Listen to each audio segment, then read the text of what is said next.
Gaffer, 1-1, emotions after that one? Yeah, look, it was a frustrating game. I think we looked tired. We've had a big week, 3-game big week away to Cardiff, obviously home here during the week, and there we looked like we looked a little bit tired. Come the middle of the game and whatnot, decision making wasn't as good as it has been the last 2 or 3 games. So yeah, a frustrating one for us. Obviously missing the key players, but Joel, Jack, Matty, doesn't help.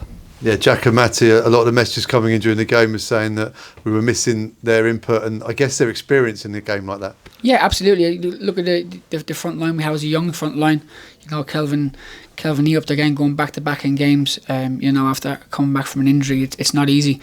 Pawdy and even Derek Pawdy coming through 3 games and obviously getting a little bit crampy and a little bit sore. Felt his hamstring go a bit tight at the end there, so we're hoping that's not too bad. But he was feeling it yesterday. We knew that it was a big week for him, and we don't ask him to do it that often because it must be one of the points on the board. But it was just one of them ones today where we were a bit tired. What was the emotions at half time as well? It was a tight first half. It was a tight first half. I said, look, have a bit more confidence, get the ball down, and we can play through at times when it's right. Just make sure we get our distances right in terms of.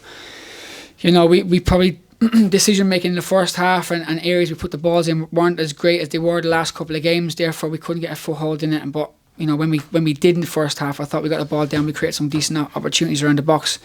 We just wanted to get it down even more in the second half. And obviously as the game went on, we looked a little bit more weary. And that was the story.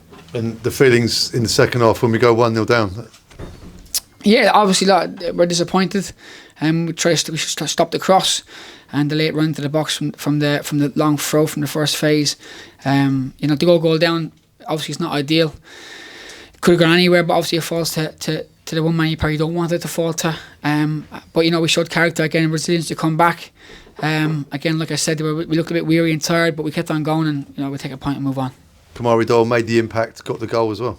Yeah, listen, it's again young lad coming on, freshened it up, and it was just one of them ones where sometimes you look to the bench, you probably have a couple of the other boys there, but it wasn't to be today because of the squad and the size. We bring on young Basil first first appearance this season for us, we take the point and we have to step forward with it. Fans making their voice heard a bit when that goal went in for Doncaster as well. How did that make you feel? Yeah, listen, it feels uncomfortable. I don't like that.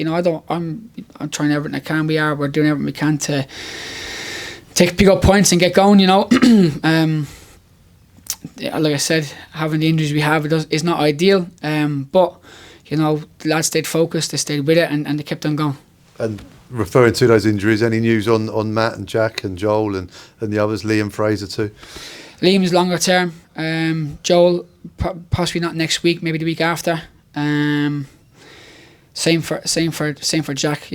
Probably next week will be a bit too soon for him. So we're looking for maybe possibly the Stevenage game. And then Matty, we'll see how he settles down this week. Clear week as well.